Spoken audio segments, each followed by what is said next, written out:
ನಮೋ ವಾಲ್ಮೀಕಿಯೇ. ನಮಸ್ಕಾರ ಬಂಧುಗಳೇ. ನಾನು ನಿವೃತ್ತ ಪ್ರಾಧ್ಯಾಪಕ ಡಾಕ್ಟರ್ ಅರ್ಜುನ್ ಪಂಗನ್ನವರ್.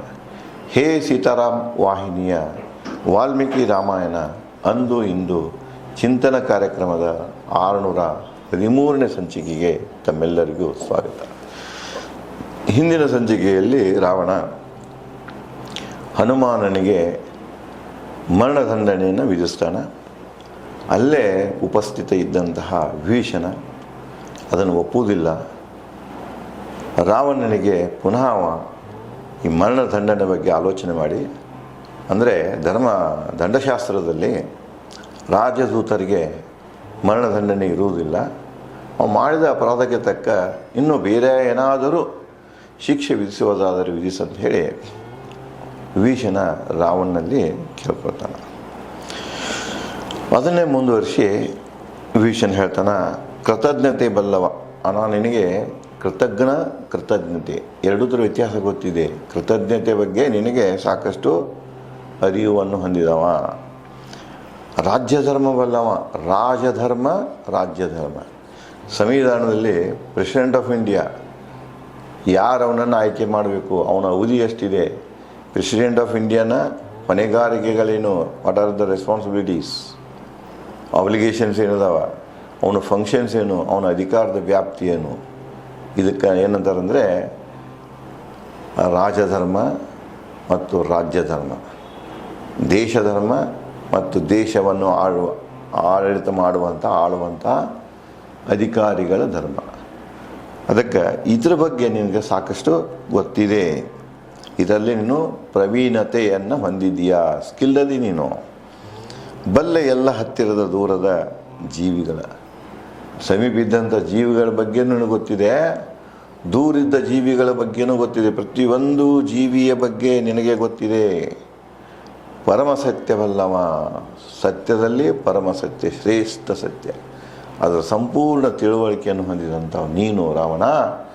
ಅದಕ್ಕೆ ಹನುಮಾನಿಗೆ ಮರಣದಂಡನೆ ಕೊಡೋದು ಸರಿ ಅನಿಸುವುದಿಲ್ಲ. ಆ ಒಂದು ತೀರ್ಪದ ಬಗ್ಗೆ ಮತ್ತು ಪುನಃ ಆಲೋಚನೆ ಮಾಡು ಅಂತ ಕೇಳ್ತಾನೆ. ಸಿಟ್ಟಿಗೆ ಬಲಿಯಾದರೆ ನಿನ್ನಂಥ ವಿದ್ವಾನ ಗತಿಯೇನು, ಅಧ್ಯಾತ್ಮಶಾಸ್ತ್ರಗಳ ವ್ಯರ್ಥವಾದೀತು ಶ್ರಮ. ಇಲ್ಲೇ ವಿದ್ವಾನರಲ್ಲಿ ಯಾವಾಗಲೂ ಶಾಂತ ಗುಣ ಇರಬೇಕು, ದ್ವೇಷ ಕೋಪ ಇರಬಾರದು.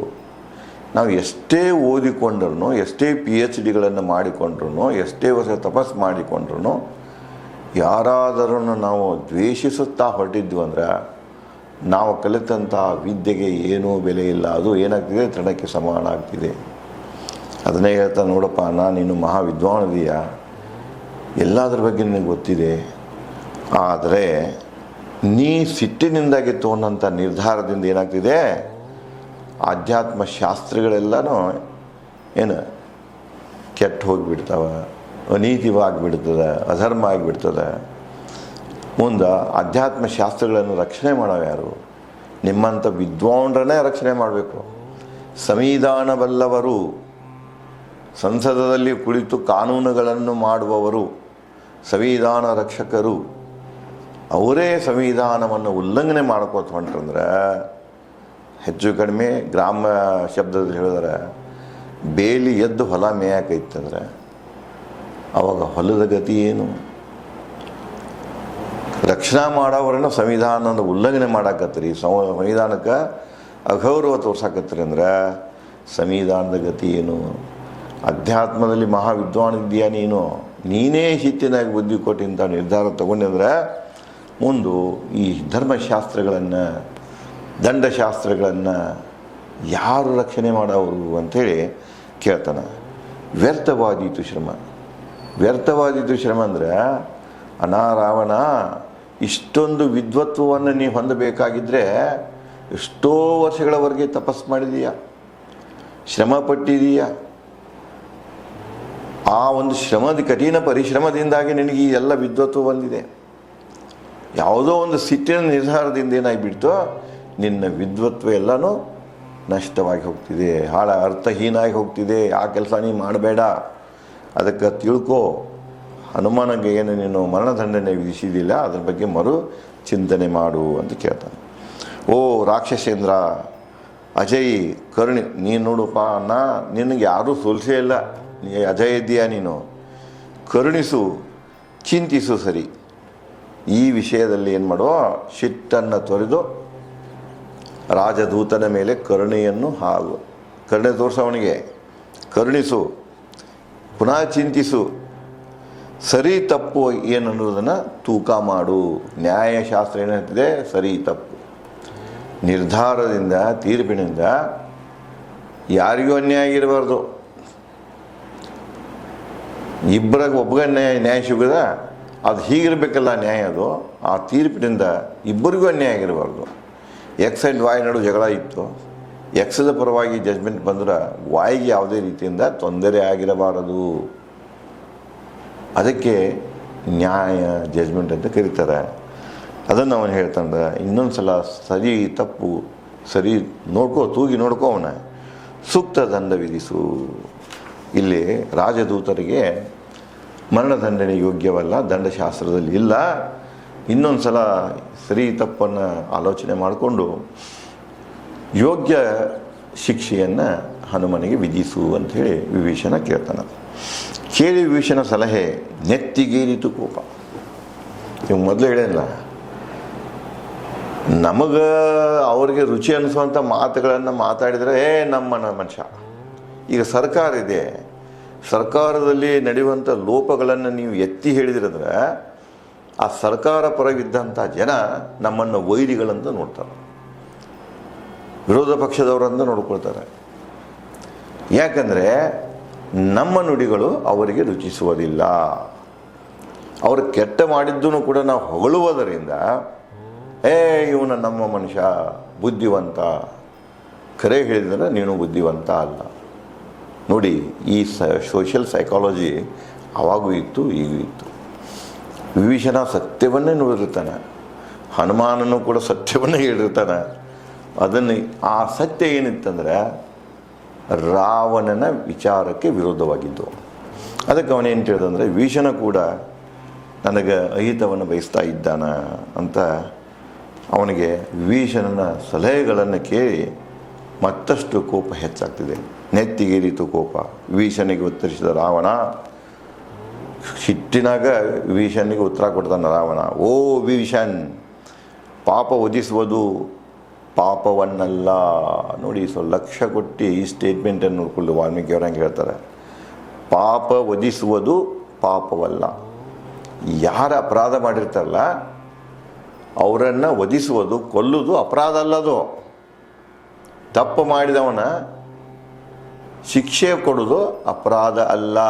ನೀನು ಹೇಳ್ತಾ ಇದ್ದೀಯಾ ಅವನ ರಾಜದೂತದನ, ಅವನಿಗೆ ತಕ್ಕಂಥ ಶಿಕ್ಷೆ ಕೊಡು, ಮರಣದಂಡನೆ ಕೊಡಬೇಡ ಅಂತ ನೀ ಹೇಳ್ತೀಯ. ಅವ ಪಾಪ ಎಸಗ್ಯಾನ, ಕುಕೃತ್ಯಗಳನ್ನು, ಪಾಪದಲ್ಲಿ ಕುಕೃತ್ಯಗಳನ್ನು, ನಮ್ಮ ವೀರರನ್ನು ಸಾಯಿಸ್ಯಾನ, ನನ್ನ ಮಕ್ಕಳನ್ನ ಸಾಯಿಸ್ಯಾನ, ನನ್ನ ಮೊಮ್ಮಕ್ಕಳನ್ನ ಸಾಯಿಸ್ಯಾನ, ವನಾನಾಶ ಮಾಡ್ಯಾನ. ಇಂಥದ್ದೆಲ್ಲ ಮಾಡ್ಯಾನಂದ್ರೆ ಎಷ್ಟೋ ಮಂದಿಯ ಜೀವವನ್ನು ತೆಗೆದುಕೊಂಡ ನಾವು. ಅದಕ್ಕೆ ಜೀವಕ್ಕೆ ಜೀವನ, ಅವ ಜೀವ ತೊಗೊಂಡಂದ್ರೆ ಅವನ ಜೀವನ ತೊಗೊಳ್ಬೇಕು. ಇದು ನ್ಯಾಯ ವ್ಯವಸ್ಥೆ ಅನ್ನುವಂಥದ್ದನ್ನು ಇಲ್ಲಿ ರಾವಣ ಪ್ರತಿಪಾದನೆ ಮಾಡ್ತಾನೆ. ಪಾಪದ ವಧಿಸುವುದು ಪಾಪವಲ್ಲ, ವಾನರವೆಸಗಿಯನು ಪಾಪಗಳ ಸರಣಿಯನ್ನೇ ಮಾಡ್ಯಾನೋ. ಕೊಲೆ ಮಾಡ್ಯಾನ, ವನ ಹಾಳು ಮಾಡ್ಯಾನ,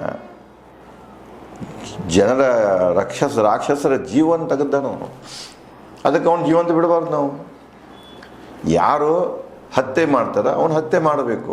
ಜೀವಕ್ಕೆ ಜೀವಕ್ಕೆ ಜೀವನ ಬೆಲೆ ಅನ್ನುವಂಥ ತತ್ವವನ್ನು ಇಲ್ಲಿ ರಾವಣ ಬೋಧಿಸ್ತಾನೆ. ಮರಣದಂಡನೆ ಅವನಿಗೆ ಸೂಕ್ತ. ಅವನು ಮಾಡಿದಂಥ ಪಾಪಗಳನ್ನು ನೋಡಬೇಕಾದ್ರೆ ಗ್ರಾವಿಟಿ ಆಫ್ ದಿ ಆಫೆನ್ಸ್ ಅಂತ ಕರೀತಾರೆ ಇಂಗ್ಲೀಷ್ನಾಗ. ಇದು ಲಾ ಭಾಷೆಯಲ್ಲಿ ಅವು ಎಸಗಿದಂಥ ಪಾಪಗಳ ಒಂದು ದೀರ್ಘತೆಯನ್ನು ನೋಡಿದಾಗ ಮರಣದಂಡನೆ ಯೋಗ್ಯ ಇದೆ.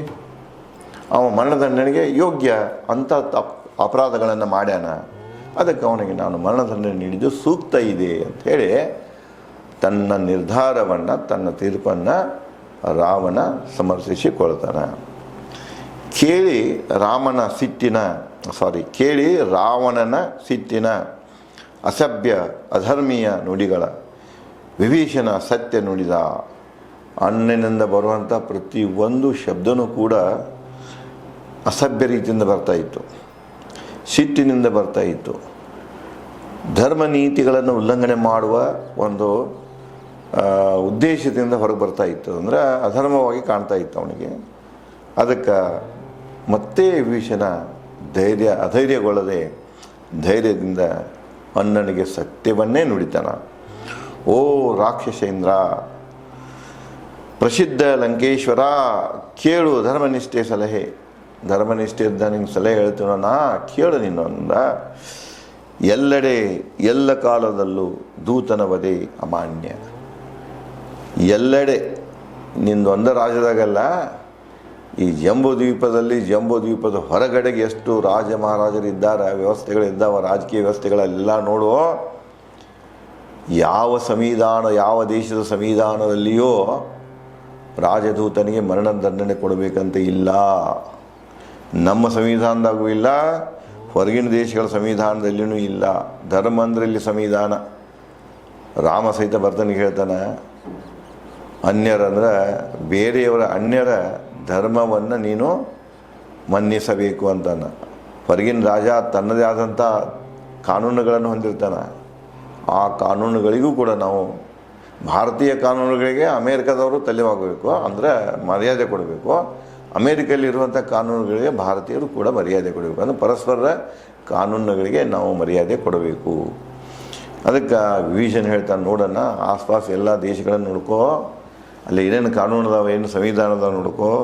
ಯಾರು ಎಲ್ಲಿಯೂ ಈ ರಾಜದೂತನಿಗೆ ಮರಣದಂಡನೆ ಕೊಡಬೇಕನ್ನೋದಿಲ್ಲ, ಆ ಮಾನ್ಯತೆ ಇಲ್ಲ.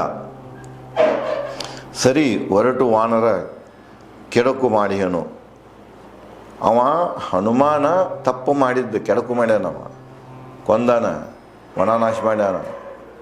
ಇದ್ರಾಗೇನು ಇದಿಲ್ಲ, ಅವ ಮಾಡಿದ ತಪ್ಪು ಇದೆ. ಆ ತಪ್ಪಿಗೆ ತಪ್ಪಂತ ನಾನು ಒಪ್ತೇನೆ, ಅದನ್ನು ಡಿಫೆಂಡ್ ಮಾಡ್ಕೊಳಕ್ಕೆ ಹೊಂಟಿಲ್ಲ. ಅವ ಮಾಡಿದ ತಪ್ಪಿದೆ, ಹನುಮ ಮಾಡಿದ್ದು ತಪ್ಪಿದೆ. ಆದರೆ ದೂತನ ವಧೆ ಒಪ್ಪರು. ಅವೊಬ್ಬ ದೂತನಾಗಿ ಬಂದಂದಾಗ ಅವನು ನಾವು ಕೊಲ್ಲಬಾರದು, ಒಪ್ಪರು. ಮುನಿಗಳು ವಿಧಿಸು ಬೇರೆ ದಂಡ. ಇದನ್ನು ಯಾರೂ ಲೋಕಮಾನ್ಯತೆಯನ್ನು ಹೊಂದಿರುವುದಿಲ್ಲ. ಅದಕ್ಕೆ ನಾ ಇದನ್ನು ನೀನು ವಿಧಿಸಿದಂಥ ದಂಡವನ್ನು ಬದಲಿಸಿಕೋ, ಬೇರೆ ದಂಡ ಹೇರು ಅಂಥೇಳಿ ಪುನಃ ಧೈರ್ಯದಿಂದ ವಿಭೀಷಣ ರಾವಣನಲ್ಲಿ ಕೇಳ್ಕೊಳ್ತಾನೆ.